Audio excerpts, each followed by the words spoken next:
Why hello there, RDR fans and future RDR fans. Thanks for tuning in.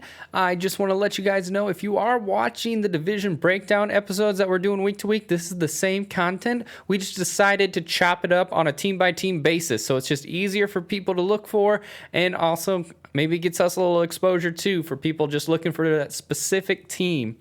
So thanks again. Enjoy the content. I also wanted to let you know the Sluts right here. It's a good friend of mine, and his band's awesome, and he's been letting us use all his music for the intros and outros. So I'm going to start throwing on new songs.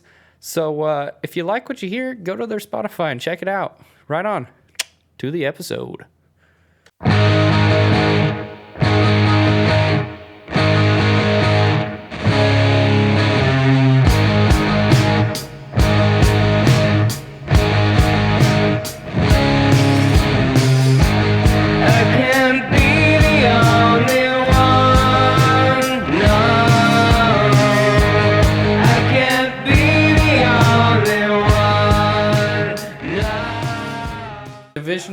Divisional breakdown.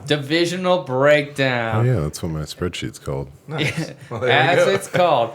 That's my bad. So we're going to dive into it. We're going to start with the NFC East, and we're just going to work our way through the next 8 weeks until we get to the regular season. And without further ado, I'm going to kick it over to you guys and kind of explain what we're going to talk about. Yeah, I mean, we're just going to run down all 4 teams in the NFC East, talk about their draft, talk about what they did in free agency, who they lost, and then kind of like a 2021 just preview, little fantasy thoughts, thinking how all these losses and additions could impact the team, you know? For sure. Yeah, I mean, I think you nailed it, man. We're just going to kind of go through the depth chart and get everyone prepped for the 2021 year. I think it's going to be a banger. And I'll tell you what was not a banger was the NFC East last year. Oh, no, they were awful. You want to talk about a team winning a division with a losing record? That's what we got right here. Yeah. But there's been a ton of changes, so I'm super excited. And the funny thing is, I mean, we're going to start out in Dallas. Mm-hmm. The Cowboys. A team that effectively has pretty much no changes. I mean, yeah, for sure. Get at me if I'm wrong there. Well, on defense, their draft, adding Parkins and Joseph in the first 2 rounds, but other than that, no, you're right. Like, no huge free agency additions, no huge losses either. I mean, they added Keanu Neal, who 4 years ago would have been huge. That's a household name, man. Lost Andy Dalton and Xavier Woods. And Uwuzie. Yeah. Who 4 years ago would have been. Yeah, definitely what you're saying about the draft. You know, the first, 6 picks were all defensive picks. Mm-hmm. 2 again in round 6. And the free agency gains, I only charted free agency moves that were $2 million a year or greater. Okay. I feel like the rest is a little trivial. But like you're saying, they also got Terrell Basham, is an outside linebacker from the Jets. So yeah, really focus on the defense was a smart thing to do. I agree. They came out with the secondary rank of 29th last year. And we cannot forget that they were 28th in points allowed. Yeah. So that's crazy. They allowed 473 points last year. Yeah, it's wild. It's nuts. Yeah, so obviously it was the right call to focus on the defense pretty heavily because, I mean, at the beginning of their year before they lost Dak and a couple offensive linemen, their offense was cooking. I mean, they were still 2-3, but they were in games. So you look at it and you go, okay, we were putting up a lot of points and still losing these games before our offense went to hell because of injury. Then we obviously still need to focus on the defense. Like, it wasn't the offense that was screwing us at all. Right, with all the problems they had. So basically both left and right tackles missing pretty much the entire year. One missed the whole year.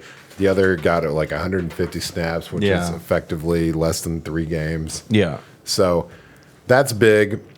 You have them returning, and then Dak, of course, only made 5 weeks. And so, yeah, the problems were the defense, even when the offense was on fire.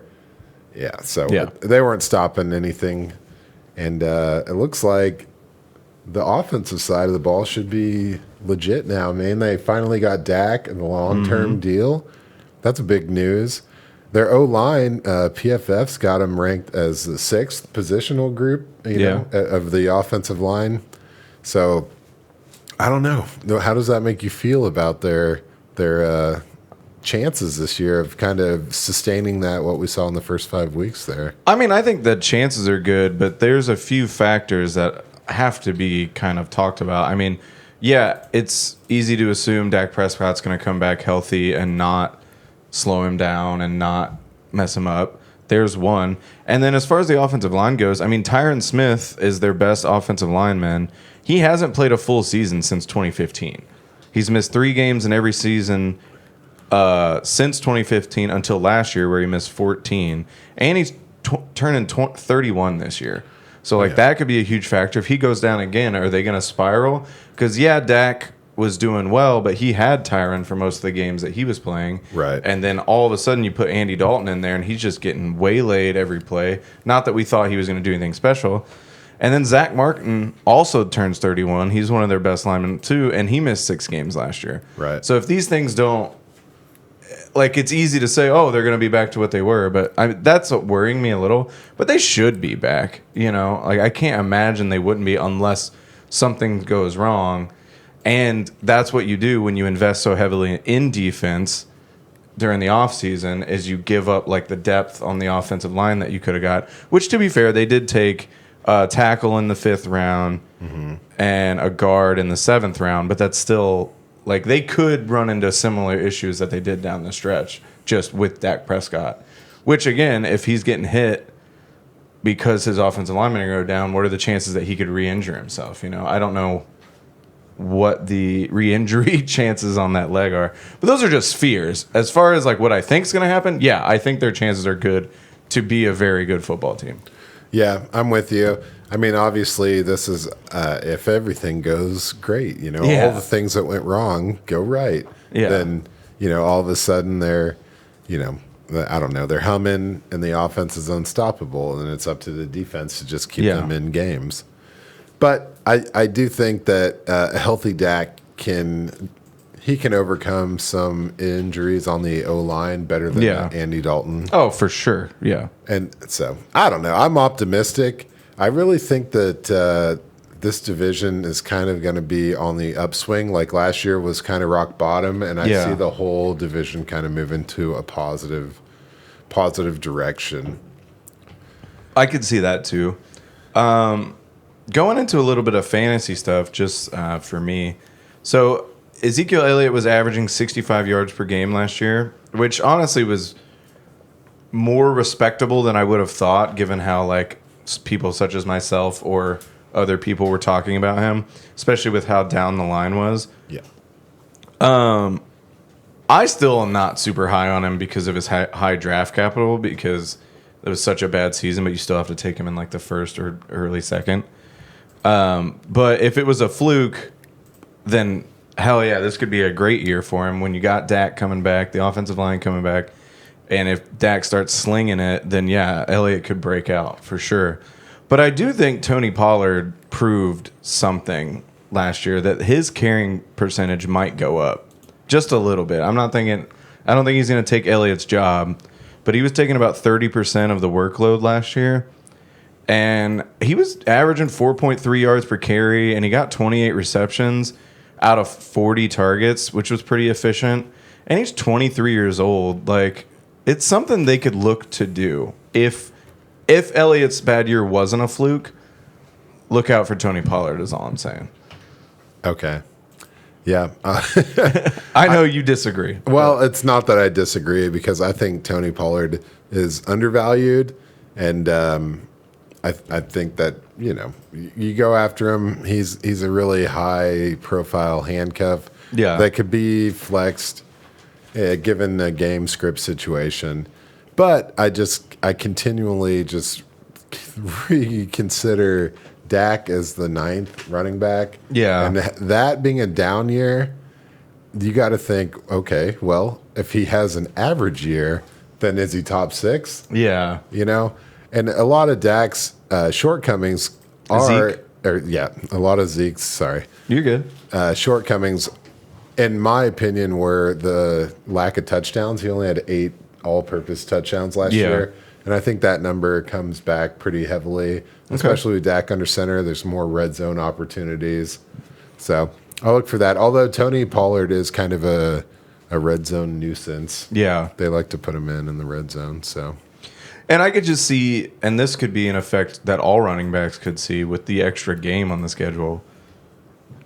We could see more split time for these guys trying to keep these guys healthy.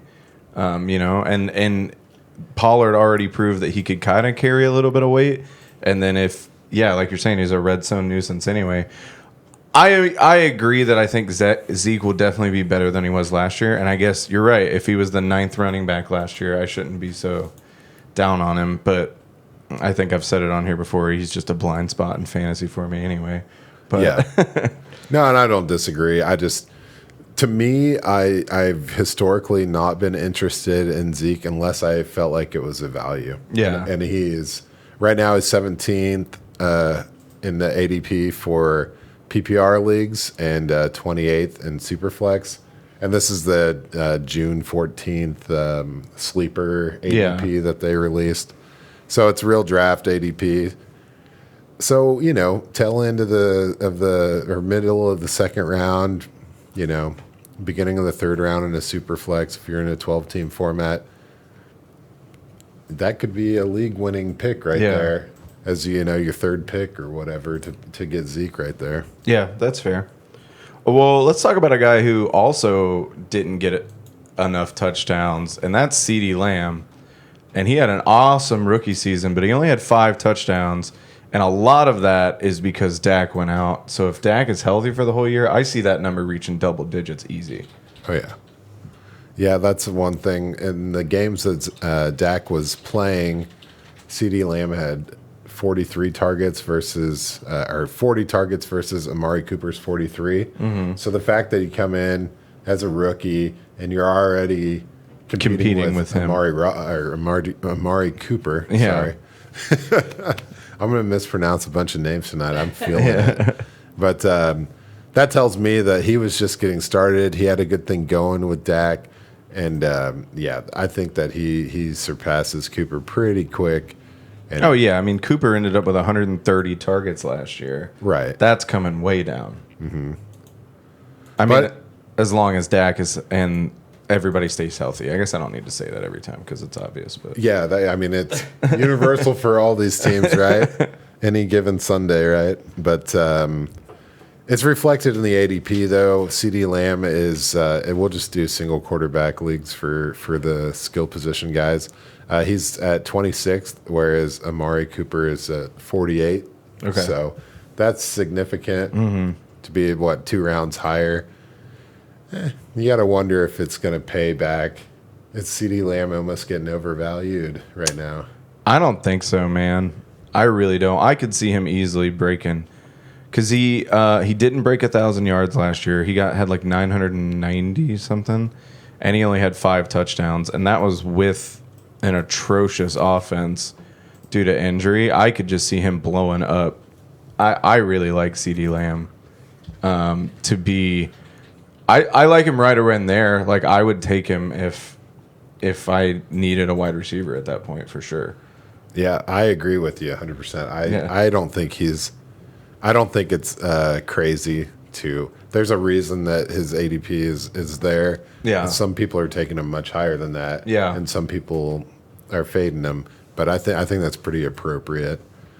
So I'm not going to be shy. We're all in a 10-team Superflex league, and we have a startup draft coming up. So for that 34, middle of the third on the ADP, that's pretty juicy right there. Yeah, for sure. So I'd be into that. Yeah, yes, right around. You got the 36th pick there. So Oh. what about you guys want to talk about the tight end position? So Dalton Schultz had 89 targets last year. Yeah.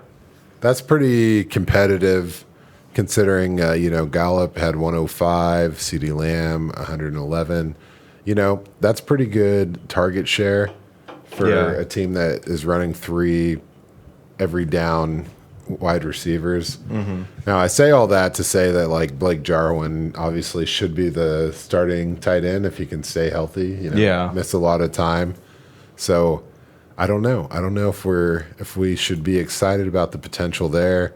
These guys are going pretty much in no man's land. Jarwin's at the 180th Yeah. pick. I guess my question would be, what was his target share when Dak was playing? Oh, Because I could see Andy Dalton using a safety valve tight end way more than Dak would ever do. yeah. And so if his target started happening after Dak went down, I'm less interested. But 89 targets is a pretty good. Yeah.